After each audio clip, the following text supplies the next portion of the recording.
une chatte qui avait ses habitudes autour d'une station-service avait été perdue de vue après la destruction de l'établissement par les feux de forêt. Les habitués de la station-service Cressman General Store, située à Chavelac en Californie, connaissent très bien Moma Kitty. Finalement, l'animal a été vu et même photographié récemment. C'est ainsi qu'ils surnomment affectueusement cette chatte décrite par les propriétaires des lieux comme une survivante et une battante. Malheureusement, la station-service n'a pas été épargnée par les feux de forêt survenus en septembre dernier. Elle passait ses journées autour du site depuis des années. Après le drame, les gens se demandaient où Moma Kitty pouvait bien se trouver et si elle avait survécu à l'incendie. L'endroit a été totalement dévasté, comme le rapporte Fox 26 News. Ils en ont finalement eu la réponse hier mardi, 6 octobre 2020. Sur sa page Facebook, la Cressman General Store en gas station a, en effet, annoncé que la chatte était bel et bien en vie. Elle représente, d'après les propriétaires de la station-service, la véritable définition de la persévérance. Bien qu'un petit peu énervé, photo à l'appui. Ces derniers ont, par ailleurs, indiqué dans les commentaires de la publication qu'ils avaient essayé de la récupérer, mais que Moma Kitty prenait systématiquement la fuite et se cachait. Ils prennent soin de lui laisser régulièrement de l'eau et de la nourriture. La station-service avait ouvert ses portes en 1904. Elle appartient à T et Tara Giette depuis un peu plus d'1 an. Ils ont annoncé qu'ils allaient la reconstruire et qu'une cagnotte était lancée pour les y aider. Coupe des oreilles du chien, l'otectomie est-elle encore autorisée en France? Chez certaines races de chiens, l'otectomie, ou la coupe des oreilles, a longtemps été une pratique courante. Pourquoi coupe-t-on encore les oreilles des chiens dans certains cas? Est-ce légal? Découvrez les spécificités de cette opération qui est tantôt esthétique ou médicale. L'otectomie, ou la coupe des oreilles du chien, est interdite en France sauf raison médicale valable. En quoi consiste cette opération, et pourquoi existe-t-elle? Explication. Qu'est-ce que l'otectomie?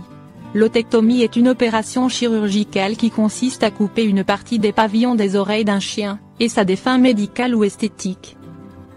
C'est une opération simple mais radicale, où l'on découpe la peau et le cartilage du pavillon auriculaire, avant de suturer la peau et faire porter une collerette à l'animal pendant 15 jours. Après l'opération, l'apparence des oreilles est changée, puisque la partie tombante de l'oreille a été ôtée. Cette opération est effectuée sous anesthésie, entre le 2e et le 4e mois du chiot, avant que le cartilage de l'oreille n'effectue sa cassure définitive. Les techniques de coupe sont variées, et les oreilles peuvent être raccourcies d'1/3 ou de 2/5, selon la race du chien. Pourquoi coupe-t-on les oreilles des chiens? À l'origine, l'otectomie s'est répandue chez les chiens de travail qui pouvaient être gênés par leurs oreilles pendant l'exercice de leurs fonctions. Les oreilles des chiens sont sensibles en plus d'être longues à cicatriser. Cible facile lors des combats de chiens, et pouvant être blessées lors des déplacements des chiens de chasse en meute, par exemple, elles représenteraient une vulnérabilité chez les chiens utilitaires. Il est toutefois difficile de savoir si l'otectomie a répondu à un besoin réel, ou si ce sont les croyances des propriétaires de chiens qui y ont donné lieu. Parmi les races de chiens concernées, on trouve notamment le Doberman, le Beauceron, le Boxer, le Briard, le Bouvier des Flandres, le Berger des Pyrénées, le Schnauzer et le Pitbull. Avec le temps, l'otectomie a également été pratiquée pour des raisons esthétiques, car la forme des oreilles coupées a fini par plaire visuellement aux éleveurs comme aux propriétaires de chiens. Ainsi, des chiens pouvaient se faire couper les oreilles simplement pour être plus beaux, ou pour donner un aspect plus menaçant à des chiens issus de races utilisées pour la garde ou la défense. Pendant un temps, la coupe des oreilles faisait même partie du standard de certaines races de chiens, et était donc obligatoire pour que l'inscription de l'animal dans le LOF, livre des origines françaises, soit confirmée. En plus de la coupe des oreilles, la caudectomie, ou coupe de la queue du chien, a également vu le jour pour des raisons similaires. On a aussi cru que le fait de couper la queue de certains chiens renforcerait leurs reins. Malheureusement, la caudectomie reste tolérée en France aujourd'hui, même si la Société centrale canine l'interdit pour 9 races de chiens. On peut également penser à l'ablation définitive des griffes des chats qui consiste à retirer les griffes et la 3e phalange des doigts du chat pour l'empêcher de griffer ou faire ses griffes. Cette pratique est formellement interdite en France, car il s'agit d'une opération lourde et douloureuse pour l'animal qui en souffre à vie. Otectomie chez le chien, que dit la loi française? La coupe des oreilles a été interdite, sauf pour des raisons de santé, par la Convention européenne de protection de l'animal de compagnie. Le 15 janvier 2008, une proposition de loi a été déposée à l'Assemblée nationale pour autoriser l'otectomie de nouveau en France. Signée par la majorité des pays européens en 1987. La vente d'animaux ayant subi cette opération donne lieu à une sanction pénale depuis le décret 2008-871 du 28 août 2008. Elle n'a pas abouti, mais le sujet fait encore débat aujourd'hui. Quelles sont les conséquences des oreilles coupées chez le chien? L'otectomie est désormais interdite en France pour des raisons non médicales, mais cela ne veut pas dire qu'elle n'existe plus, dans l'Hexagone ou à l'étranger. Si certains déplorent cette interdiction, avançant que les chiens avec oreilles pendantes font plus d'otite, par exemple, l'otectomie n'est pas sans conséquence pour le chien, au-delà de l'aspect esthétique.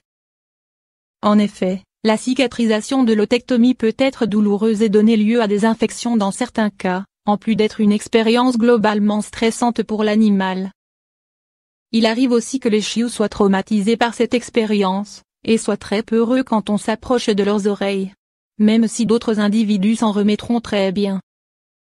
De plus, la Société centrale canine refuse désormais de confirmer l'inscription dans le LOF, livre des origines françaises, des chiens aux oreilles ou queues coupées.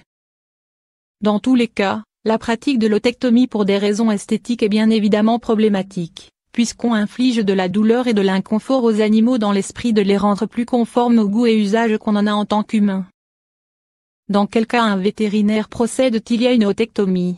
Cela peut arriver qu'un vétérinaire procède à une otectomie chez un animal de compagnie lorsque l'état de santé de l'animal le nécessite. On peut par exemple penser aux otites à répétition chez un chien aux oreilles tombantes, la présence d'un épieu dans l'oreille, une blessure à l'oreille, ou encore une tumeur sur la partie extérieure de l'oreille qu'il faudrait ôter pour éviter qu'elle ne s'étende. Il s'agit là d'une otectomie pour raison médicale, et qui n'est pas comparable avec une coupe des oreilles du chien à des fins esthétiques. Si vous avez l'intention d'acheter un chien d'une race concernée par la coupe des oreilles, faites bien attention à ce que l'éleveur ne propose pas de chiot aux oreilles coupées. Et si c'est le cas, il ne faut pas hésiter à en informer les autorités, afin d'aider les chiens à ne plus subir cette pratique douloureuse.